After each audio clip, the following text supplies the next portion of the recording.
Just break one thing down. You just heard from Mr. Dudley from BP. He thinks there's actually a better shot at containment now than even perhaps what they had with what they were doing with the top kill. Is that the government's view as well? Well, the top kill would have shut it down. There wouldn't have been any oil coming up. Right. We're now going to move into a situation where they're going to attempt to control the oil that's coming out, move it to a vessel, take it on shore. Obviously, that's not the preferred scenario. We always knew that the relief well was the permanent way to close this.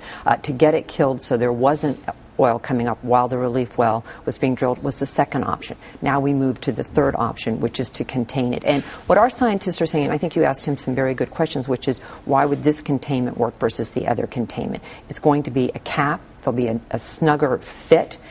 They've learned a lot from the first big coffer dam effort, but we're going to remain vigilant. Our scientists are going to be on the scene, asking probing questions, giving strong advice if we think something isn't going right. Right. But the bottom line is, you're not, or I should say, the bottom line is, the chances are very high that nothing is going to work until a relief well is in place. All these attempts are still basically low percentage plays. We're looking at an oil flow that goes on until August.